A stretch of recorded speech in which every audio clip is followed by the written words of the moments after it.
ಈಗ ಯಾವ್ದ್ರ ಸಮಯ? ಪತ್ರ ಓದೋ ಸಮಯ ಅಲ್ವೇ? ಬನ್ನಿ ಓದೋಣ.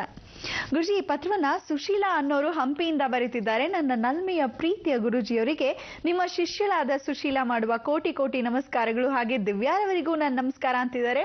ನಮಸ್ಕಾರ ಸುಶೀಲಾ ಅವರೇ. ಹಾಗೆ ಗುರುಜಿ ಅವ್ರು ಕೇಳ್ತಿದ್ದಾರೆ, ಕಾಗೆ ತನ್ನ ಮರಿಗಳಿಗೆ ಬಾಯಿನಲ್ಲಿ ಕೊಕ್ಕನ್ನ ಇಟ್ಟು ಊಟ ಮಾಡಿಸುತ್ತಲ್ವಾ, ಅದು ನೋಡ್ಬಾರ್ದಂತೆ, ನಿಜಾನ ಗುರು? ಜೊತೆಗೆ ಕಾಗೆಗಳು ನಮ್ಮನ್ನ ಮುಟ್ಟಿಸ್ಕೋಬಾರ್ದು ಅಂತ ಹೇಳ್ತಾರೆ ನಮ್ಮ ಹಿರಿಯರು. ಜೊತೆಗೆ ತಲೆ ಮೇಲೆ ಹಾರ್ ಹೋಗ್ಬಾರ್ದು, ಹಾಗೆ ಹಾರ್ ಹೋದ್ರೆ ಏನೋ ಗ್ರಹಚಾರ ಕೆಟ್ಟಿದೆ ಅಂತ ಸೂಚಿಸುತ್ತಂತೆ, ಹೌದಾ ಅಂತಿದ್ದಾರೆ. ಸುಶೀಲಮ್ಮ, ನೀವು ಕೇಳಿರತಕ್ಕಂಥ ಎರಡನೇದು ಮೂರನೇ ಪ್ರಶ್ನೆ ಇದೆಯಲ್ಲ, ಸರಿ ಇದೆ. ಅಂದರೆ ಕಾಗೆನ ಮುಟ್ಟಿಸ್ಕೊಳ್ಳೋದಾಗಲಿ ಅದೆಲ್ಲ ಸೂತಕಕ್ಕೆ ಸಮಾನ ಅಂತ ಹೇಳೋದಾಗಲಿ, ಕಾಗೆ ನಮ್ಮ ತಲೆ ಮೇಲಿಂದ ಹಾಯ್ದು ಹೋದಾಗ, ಅದು ಹಾಸಿ ಹೋದಾಗ ಆ ದೋಷಗಳು ಮುಂದಕ್ಕೆ ಏನೋ ಕಾದಿದೆ ಹುಷಾರ್ ಅನ್ನೋದು ತೋರಿಸ್ಕೊಳುತ್ತೆ ಅಂತ. ಆದರೆ ತಾಯಿ ಮಗುಗೆ ತಿನ್ನಿಸ್ತಾ ಇರ್ತಕ್ಕಂಥ ಆಹಾರವನ್ನು, ಕರ್ಮಸ್ಥಾನವನ್ನು ಖಂಡಿತ ನೋಡಬಾರ್ದು ಅಂತ ಯಾವ ಶಾಸ್ತ್ರದಲ್ಲೂ ಇಲ್ಲ. ಎಷ್ಟೋ ರೀತಿಯಾಗಿರ್ತಕ್ಕಂಥ ವಿಚಾರ ಏನು ಅಂದರೆ, ಮಕ್ಕಳಿಲ್ದಿದ್ದವರು ಈ ರೀತಿಯಾಗಿ ನೋಡಿದಾಗ ಸಂತಾನ ಅಭಿವೃದ್ಧಿ ಆಗುತ್ತೆ. ಕರ್ಮಸ್ಥಾನಾಧಿಪತಿ ಶನೇಶ್ವರ ಅಂತ.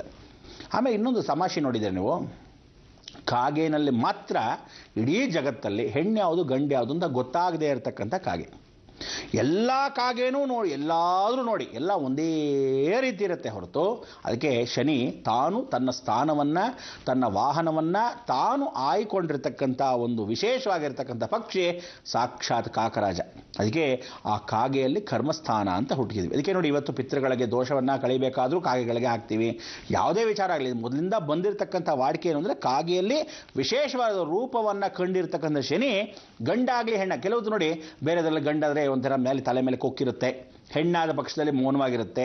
ನವಿಲ್ಗಾದರೆ ಮೇಲ್ಭಾಗದಲ್ಲಿ ರೆಕ್ಕೆ ಇರುತ್ತೆ, ಗಂಡಿಗಾದರೆ ಹೆಣ್ಣಿಗಾದರೆ ರೆಕ್ಕೆ ಅಷ್ಟು ದೊಡ್ಡದಾಗಿರ್ತಕ್ಕಂಥ ವಿಚಾರ ಇಲ್ಲ. ಹಾಗೆ ಇದೆಲ್ಲ ಪ್ರತಿಯೊಂದರಲ್ಲೂ ಗೊತ್ತಾಗತ್ತೆ. ಆದರೆ ಕಾಗೆಯಲ್ಲಿ ಮಾತ್ರ ಗೊತ್ತಾಗಲ್ಲ, ಎಷ್ಟು ಒಂದು ಸತ್ಯ. ಅದಕ್ಕೆ ಕಾಗೆ ಅನ್ನೋ ಕರ್ಮಸ್ಥಾನಾಧಿಪತಿ ಮುನ್ಸೂಚನೆ ಕೊಡ್ತಾನೆ. ನಮ್ಮ ಮೇಲೆ ಹಾಯ್ದು ಹೋದಾಗ ಮುನ್ಸೂಚನೆ ಕೊಡ್ತಾನೆ, ನಾಳೆ ಹುಷಾರಾಗಿರಬೇಕು ಅಥವಾ ಮುಂದಕ್ಕೇನೋ ಕೆಟ್ಟದ್ದು ಕಾದಿದೆ. ನಿಜ, ಸತ್ಯ, ಅದು ಅಂತೂ ಖಂಡಿತ. ಅದಾದ ಮೇಲೆ ಯಾವ ಕಾಲಕ್ಕೂ ಮನೇಲಾಗಲಿ ಅದು ಮುಟ್ಟಿಸ್ಕೊಂಡು ಹೋದರೆ ಆಗಲಿ ದೋಷಗಳು. ಮತ್ತೆ ತಕ್ಷಣ ಸ್ನಾನ ಮಾಡಬೇಕು.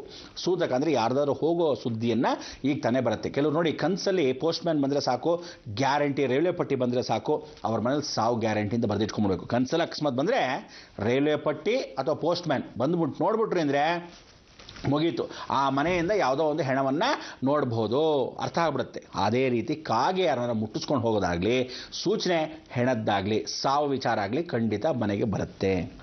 ಆದರೆ ಮಕ್ಕಳು ನೋಡ್ತಕ್ಕಂಥ ವಿಚಾರ ಸುಶೀಲಮ್ಮ ತಲೆ ಕೆಡಿಸ್ಕೋಬೇಡಿ. ಆ ಮಕ್ಕಳನ್ನ ಊಟ ಮಾಡಿಸೋದಾಗಲಿ ಇದು ವಾಡಿಕೆ, ಪ್ರಕೃತಿಯ ನಿಯಮ.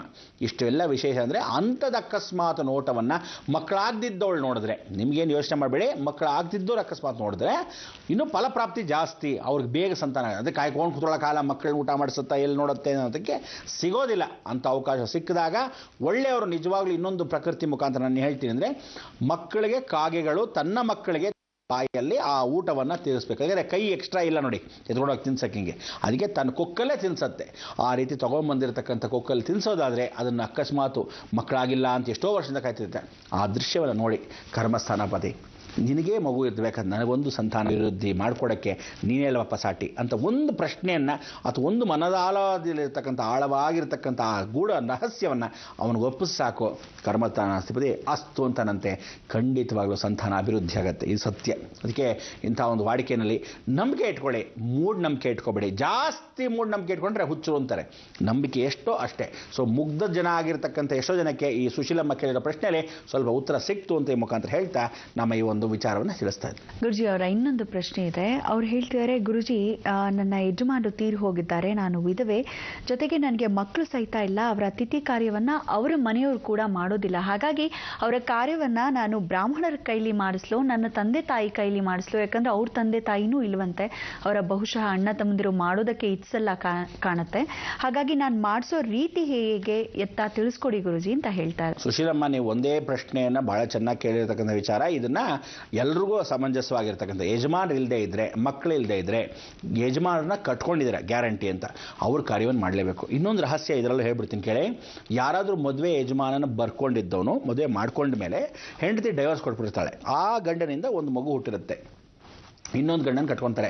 ಡೈವರ್ಸ್ ಆಗಿಬಿಟ್ಟಿರುತ್ತೆ, ಬೇರೆ ಗಂಡನ ಕಟ್ಕೊಳ್ತಾರೆ. ಯಾಕಂದರೆ ಚಿಕ್ಕ ವಯಸ್ಸು, ಈ ವಯಸ್ಸಲ್ಲಿ ಹಿಂಗೆ ಮಾಡಿಬಿಟ್ರೆ ಹಿಂಗೆ, ಅವನೇನೋ ಮೋಸ ಮಾಡ್ಬಿಟ್ಟು ಅಂದ್ಬಿಟ್ಟು ಕಟ್ಕೊಂಡಿದೆಯಾ, ಬೇರೆ ಮದುವೆ ಗಂಡು ಮಾಡ್ಕೊಳ್ತೀವಿ ಅಂತ ಇವನಿಂದನೂ ಒಂದು ಮಗು ಆಗಿರುತ್ತೆ. ಆದರೂ ಸಹ ಆ ಗಂಡ ಅಕಸ್ಮಾತ್ ಸತ್ತು ಹೋದರೆ ಆ ಕಾರ್ಯವನ್ನು ಮಗು ಕೈಯಲ್ಲಾಗಲಿ ನೀನಾಗಲಿ ಮಾಡಲೇಬೇಕು.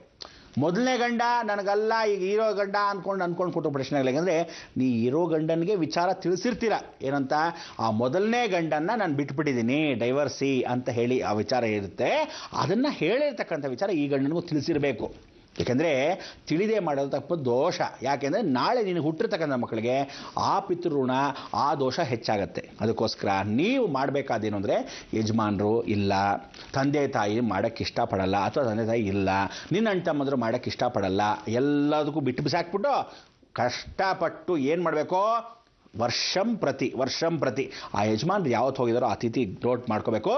ಆ ಡೇಟ್ನ ನೋಟ್ ಮಾಡ್ಕೊಂಬಿಟ್ಟು, ಡೇಟ್ ಪ್ರಕಾರ ಹೋಗಬಾರ್ದು, ತಿಥಿ ಪ್ರಕಾರ, ಯಾವ ತಿಥಿ, ಯಾವ ವಿಶೇಷವಾಗಿರೋ ನಕ್ಷತ್ರ, ಯಾವ ವಾಸ, ಯಾವ ಪಕ್ಷ, ಇದನ್ನು ನೋಡಿಕೊಂಡು ಆ ತಿಥಿ ಕಾರ್ಯವನ್ನು ಯಾವುದಾದ್ರು ರಾಯರ ಮಠಕ್ಕೆ ಹೋಗ್ಬಿಟ್ಟು ಇವ್ರ ಹೆಸರಲ್ಲಿ ಮಾಡಿಬಿಡಿ. 150 ರೂಪಾಯಿ ಕೊಟ್ಟೆ ಅಂತ ಇಟ್ಕೋ, ಅವ್ರು ತರ್ಪಣ ಬಿಡಿಸ್ತಾರೆ. ಹೆಣ್ಣಾದವಳ ಕೈಯಲ್ಲಿ ಬಿಡಿಸಲ್ಲ, ನೀವೇ ಮಾಡಿಬಿಡಿ ಅಂತಾರೆ. ಮಾಡಿದ ತಕ್ಷಣ ಆಶೀರ್ವಾದ ನಿಮ್ಮ ತಲೆ ಮೇಲೆ ಬೀಳುತ್ತೆ.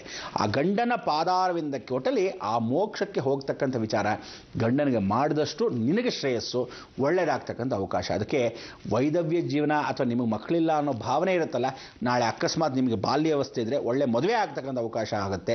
ಇಲ್ಲ ನಾನು ಹೀಗೆ ಜೀವನದಲ್ಲಿರಬೇಕು ಅಂದರೆ ಒಳ್ಳೆ ಮಾರ್ಗವನ್ನು ಸೂಚಿಸ. ಯಾಕಂದರೆ ಪಿತೃಪಕ್ಷದ ಕಾರ್ಯವನ್ನು ಯಾವತ್ತು ಮಾಡ್ತೀವಿ, ಒಳ್ಳೆ ಮಾರ್ಗದರ್ಶನ ಆಗುತ್ತೆ. ಒಳ್ಳೆ ಜೀವನದಲ್ಲಿ ನಿಮ್ಗೆ ಏನು ಅಡಚಣೆಗಳು ಬರುತ್ತೆ ಅದೆಲ್ಲ ದೂರವಾಗ್ತಾ ಹೋಗುತ್ತೆ. ಯಜಮಾನರ ಸಂಕಲ್ಪವನ್ನು ಖಂಡಿತವಾಗ್ಲೂ ನೀವು ಹೆಣ್ಣಾದರೂ ಸಹ ನಿಮ್ಮ ಕೈಯಲ್ಲಿ ಮಾಡಿಸದೇ ಇದ್ರು, ಎಳ್ಳು ತರ್ಪಣವನ್ನು ಯಾರು ಮಾಡಿಸದೇ ಇದ್ರು ಅರ್ಚಕರ ಕೈಯಲ್ಲಿ ಮಾಡ್ತಾರೆ. ಆದರೆ ಕಣ್ಮುಂದೆ ಕೂತ್ಕೋಬೇಕು. ನೀವು ಮಾಡಿದವರೆಗೂ ಅಲ್ಲೇ ಕಾರ್ಯವನ್ನು ನಿಮಿತ್ತವಾಗಿ ಮುಗಿಸ್ಕೊಂಡು ಆಶೀರ್ವಚನವನ್ನು ತಲೆಯ ಮೇಲೆ ಅಕ್ಷತೆಯನ್ನು ಹಾಕೊಂಡು ಸಂಕಲ್ಪವನ್ನು ಮಾಡಿಸ್ಕೋಬೇಕು.